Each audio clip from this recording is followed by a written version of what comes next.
Hola, hola. Ya estamos acá de vuelta, ya en nuestra última clase del día de hoy.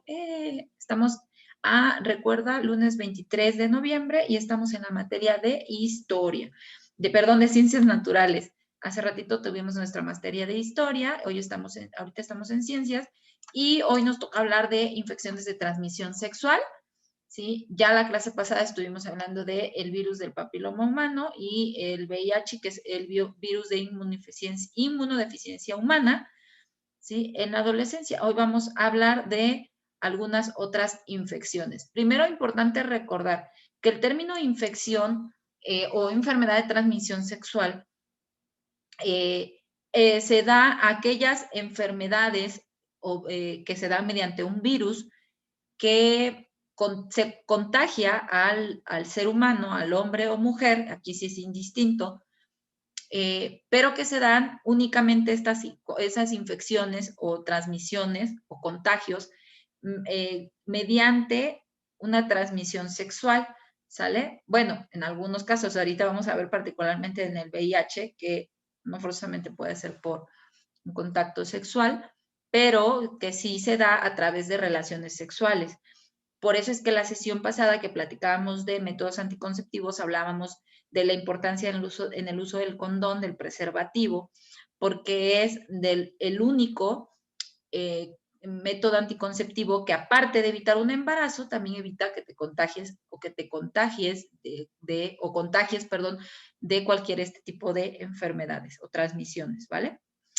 Bueno, el VIH recuerda que por sus siglas se conoce como el síndrome de inmunodeficiencia adquirida o coloquialmente lo conocemos como SIDA. Es incurable o mortal porque ya habíamos dicho que el virus ataca al sistema inmune, es decir, lo desactiva, ¿sale? Entonces, ataca el sistema de defensa de las personas que son infectadas y los deja desprotegidos. Cuando decimos desactivar es que esas personas ya no cuentan con su sistema inmune.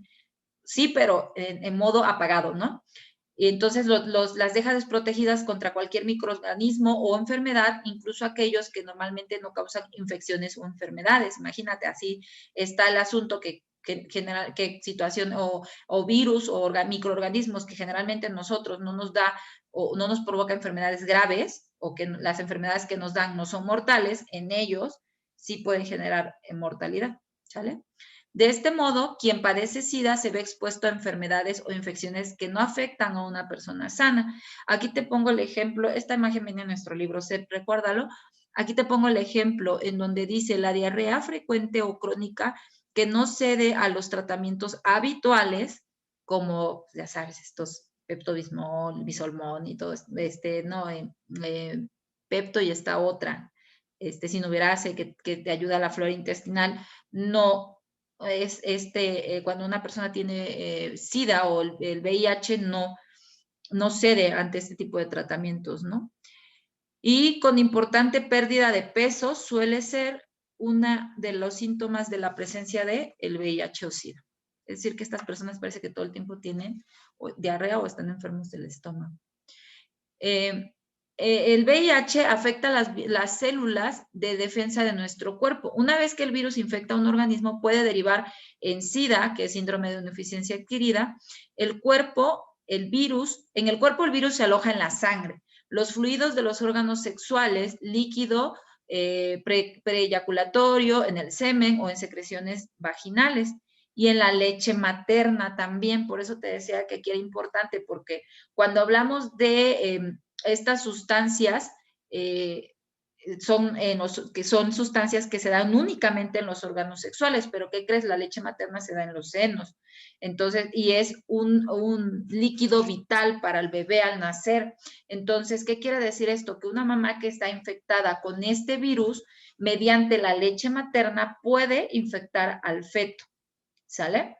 Entonces, no sé si tú sepas, pero por esta razón, siempre que llega una mamá embarazada a cualquier clínica o centro de salud, el primer estudio que le realizan es una prueba rápida, se llama de VIH. ¿Sí? Si no me crees, pregúntale a mamá. Mamá, cuando se embarazó de ti, le hicieron esta prueba.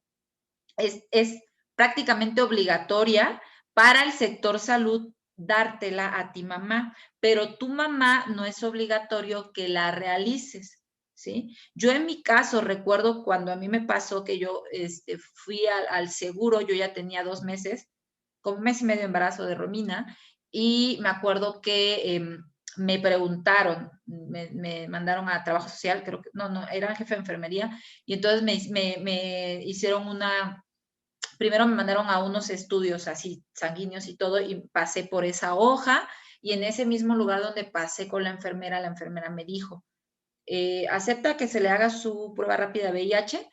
Y yo sí, porque son pruebas que son, si tú las quieres hacer en particular, son caras. Este, entonces dije sí, ya me dieron una hoja, tuve que llenar con todos mis datos, pero a la hora de arrancar abajo, haz de cuenta que te dan una hoja y trae un taloncito abajo como con líneas punteadas, que eso arrancan ellas, las enfermeras. Ahí ya no viene tu nombre, pero se hace de manera anónima, pero en la parte de arriba, donde tú estás, escribes tus datos, sí pones tu nombre, pero tienen un folio, haz de cuenta que la parte de arriba trae el número de serie y abajo trae un número de serie y por eso te identificas que, esta es la muestra de tal número de serie y van a esa hoja y ven quién es, ¿no? Pero a la hora de hacer ese reactivo, no ven quién es la persona. Entonces, y a partir de ese momento dicen que cuando es una madre embarazada que tiene VIH, pues inmediatamente se canaliza a un especialista, ¿no? Por todo lo que conlleva, porque el bebé puede ser contagiado del virus también al estar en placenta y tienen que tener muchos cuidados y muchos, al nacer tiene que nacer por vía cesárea, muchos cuidados, ¿no? Bueno, entonces yo recuerdo que desafortunadamente yo rapidito me hicieron la prueba y dio negativo. Escribió negativo, me acuerdo la enfermera, y yo le pregunté, porque a mí me gusta mucho preguntarlo, ¿sabes? Le dije, ¿qué hubiese pasado si era positivo? Me dijo, si hubiese sido positivo, yo no le escribo delante de usted que es positivo, yo le pongo duda o algo así. Y entonces la mando inmediatamente a hacerle un estudio ya de sangre más especializado que confirme si es virus o si es el síndrome ya, es decir, que si tengo el virus en mi sangre o ya se volvió la enfermedad. ¿Sale? Porque se llama virus cuando entra a tu cuerpo y está en muchos otras personas, ¿no? Pero no todas las personas, existen personas que tienen el virus en su cuerpo durante años y que no se genera el síndrome, es decir, que no desactiva el sistema inmune. Cuando desactiva el sistema inmune y te deja totalmente sin escudos protectores de nada, se llama síndrome. ¿Sí? Y entonces ya es una enfermedad y entonces ahí cuando ya es síndrome ya es mortal, ¿sale? Entonces, cuando te mandan a hacer este segundo estudio es para ver si solo tienes el virus, es decir, que puede ser como ahorita como lo que estamos viendo en el COVID, ¿sí? Cuando dices positivo sin síntomas, ¿no? Asintomático, es porque el virus está en ti, puedes contagiar a muchas personas, pero en ti, gracias a Dios, no está haciendo algo que te pueda generar una enfermedad grave o que vayas al hospital y que te quedes sin oxígeno en la sangre, chalala, lo que da el COVID, ¿no?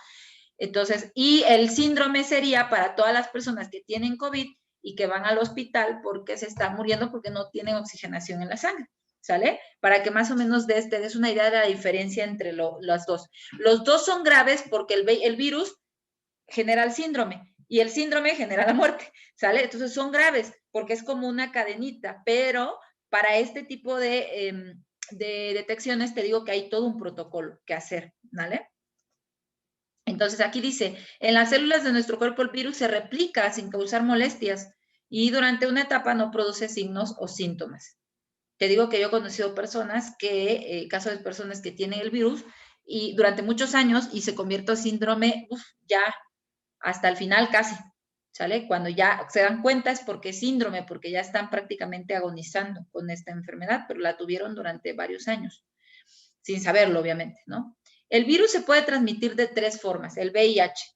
De forma sexual, que es como te decía, mediante relaciones sexuales sin protección, es decir, sin condón, ¿sí?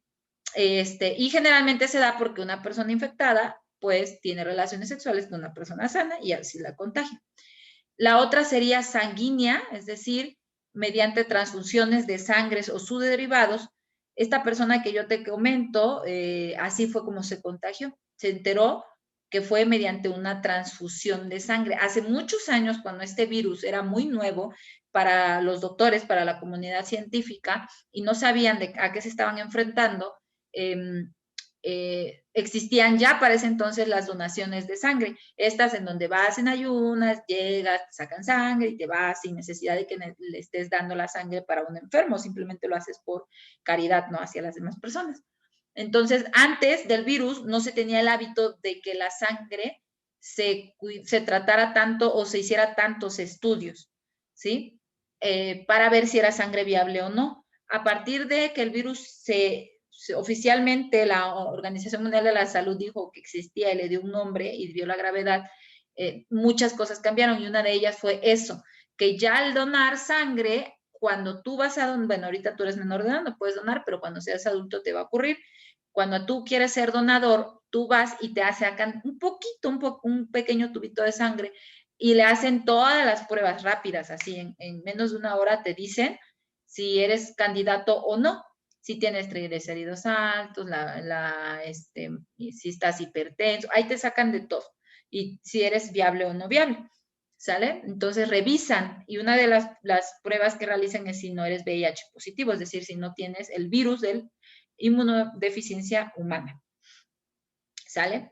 ¿Por qué? Porque existen muchas personas que sufrieron accidentes, estaban moribundos, era cuestión de vida o muerte que les dieran, les transfusieran sangre o si no iban a morir, y al ponerle sangre de otra persona que esa sangre tenía el virus, así fue como se contagiaron.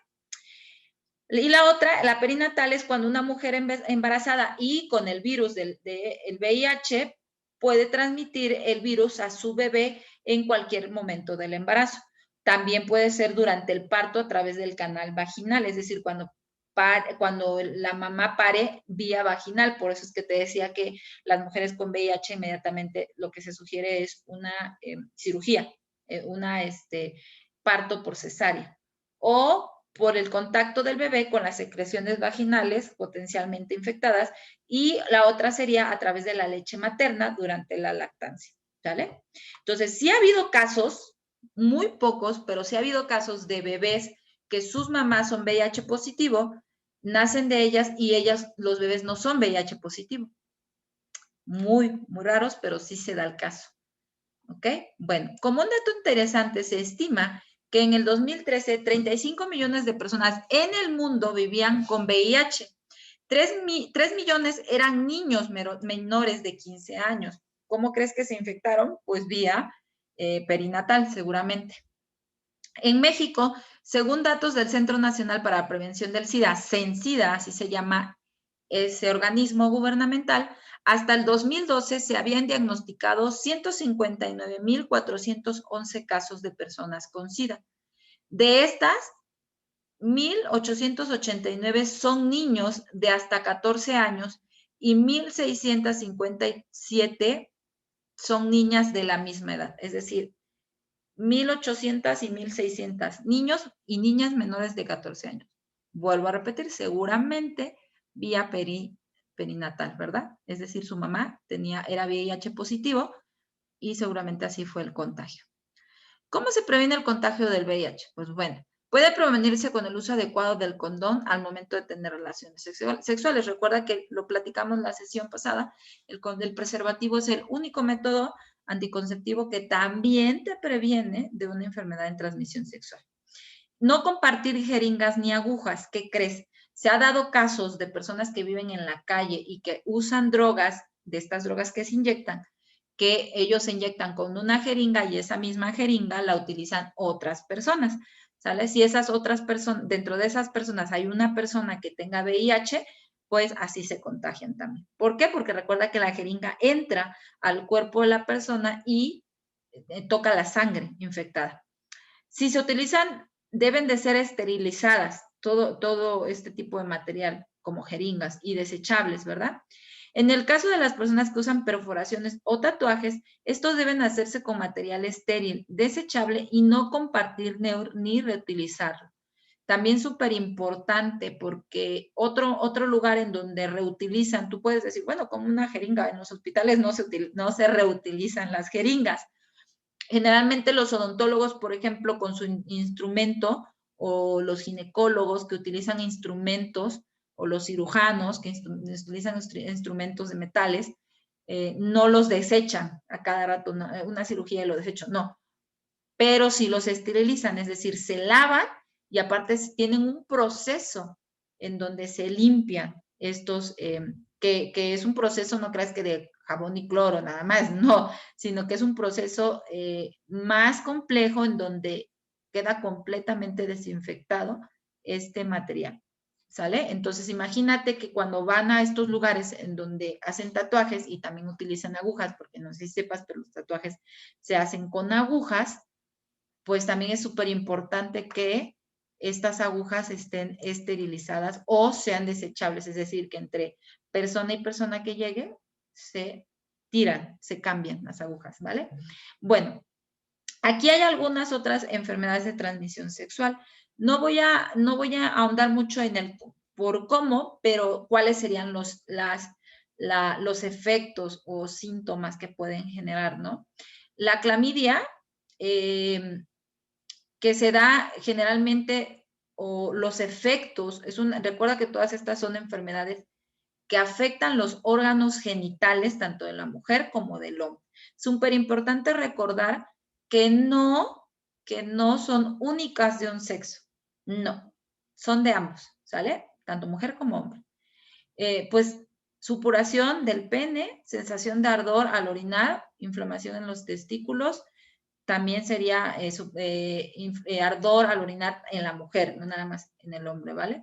Y uno de los efectos, fíjate que, es decir, cuando son situaciones graves que se dejan durante mucho tiempo, y tú puedes decir, ¿cómo, Miss? O sea, ¿cómo si cuando uno se sienta, por ejemplo, sin tener ninguna enfermedad ni nada, cuando uno se sienta a orinar, y no puedes hacerlo, no sé, porque tomaste mucha agua y son demasiadas las ganas, ¿sí? O algo está pasando contigo que cuesta trabajo orinar, es incómodo. Ahora imagínate cómo puedes dejar pasar tanto tiempo con ardor, ¿no? En estas zonas que son tan sensibles y delicadas. Pues sí, hay personas, créeme, hay personas que tienen muy poco o nulo cuidado de su salud sexual. Entonces, puede generar inflamación de los genitales y, en casos muy graves, esterilidad, ¿sí? Que si lo ponemos así, pues esterilidad es cuando no pueden tener hijos. Pues una persona sin tener hijos puede vivir, un hombre sin tener hijos puede vivir, una mujer sin tener hijos puede vivir, pero hay otras que también son mortales, como el SIDA, ¿te acuerdas? La gonorrea y el sífilis te quedaron de tarea, ¿sí te acuerdas? Que te los mandé entonces tú aquí ya eres experto en eso, ¿verdad? Igual hace supuración. Supurar es como cuando te sale agüita de un granito. Ese es supurar, a eso se refiere con supuración. Pero en este caso, cuando te pica un mosco, por ejemplo, es aguosa, ¿no? Como de color agua o de sangre. Aquí es de color verde o amarilla, tanto del pene como en la vagina, imagínate. Y dolor al orinar. Si no se trata, puede producir artritis, úlceras cutáneas en la piel de los órganos genitales, infecciones cerebrales, imagínate, ¿sí? O sea, la infección de los genitales, que es una zona baja, a el encéfalo, ¿sí? Una infección del niño durante el parto puede producir ceguera.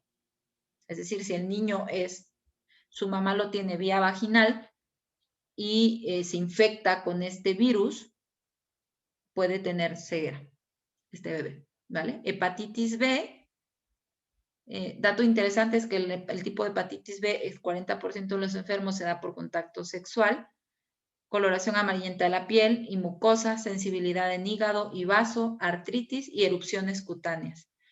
El 90% de los afectados se recuperan sin secuelas. Esto es una enfermedad que sí es tratable y es curable, porque dice que el 90% del 100%. 100% restante desarrolla enfermedad hepática crónica, que quiere decir de estas personas que se tienen que estar inyectando insulina, que el hígado y el riñón, el vaso y el hígado no les funciona correctamente.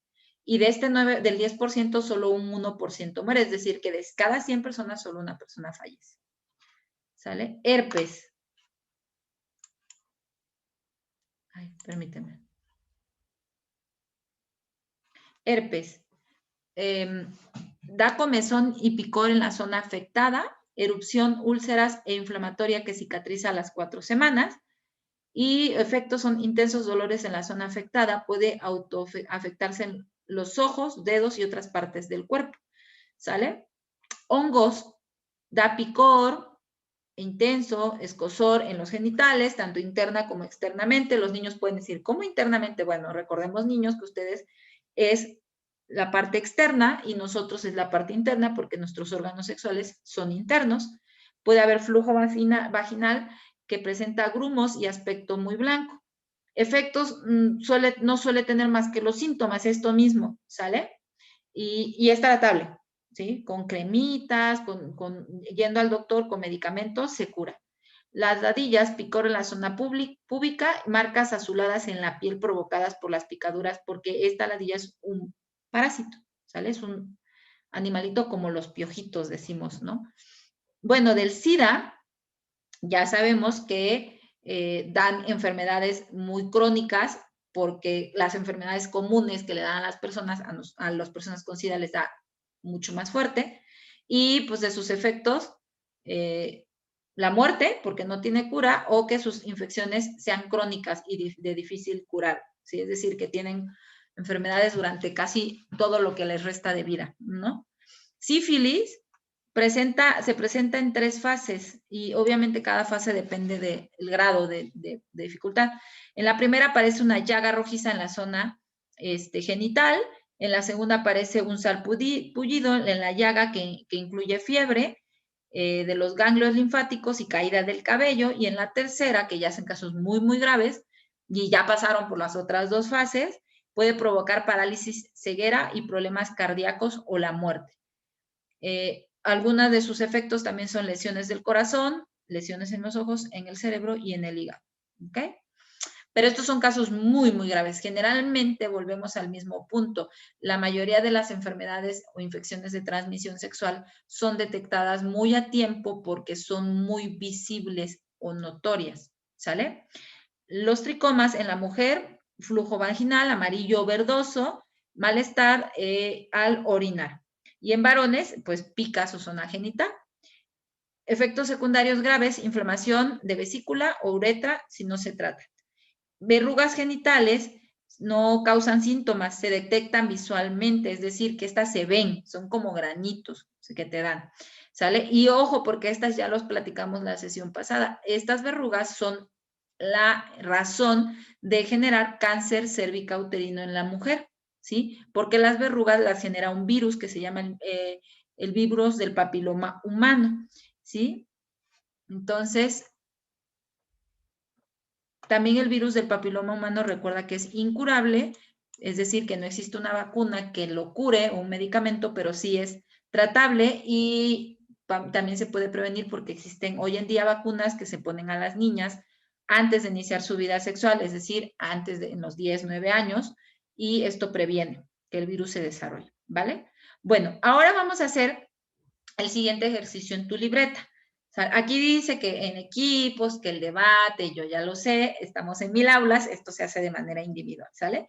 En tu libreta me vas a escribir solamente mitos sobre el contagio del SIDA, es decir, lo que tú hayas escuchado hasta el día de hoy del SIDA y que después de esta charla que tuvimos, tanto la sesión pasada como esta, tú digas, no es cierto, yo ya me di cuenta que no es verdad.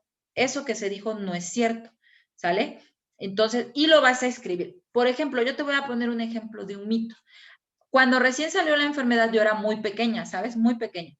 Y recuerdo que cuando conocimos a alguien o un compañero que su papá tenía VIH, bueno, él ya tenía el síndrome, ya estaba muy grave, estaba agonizando, en la escuela eh, creían los demás niños que nuestro compañerito tenía también el virus de la inmunodeficiencia humana. Obviamente este niño ya le habían hecho sus exámenes porque cuando uno de los miembros de la familia tiene el virus, se le hace a toda la familia para descartar que tengan o no tengan.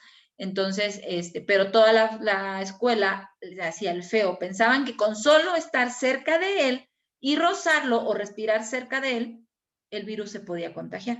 Cuando ya se sabía que el virus únicamente se contagia de las 3 formas que ya vimos.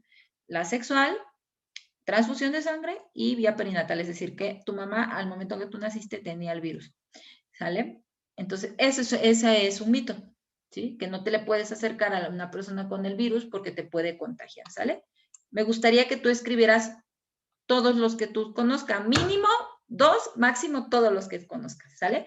Y una vez que termines, me envías, por favor, por este medio, tu actividad de la libreta. Bien sencilla, ¿verdad? Así es. ¿Vale? Entonces nos vemos el día de mañana para nuestra clase de español. Cuídate. Chao.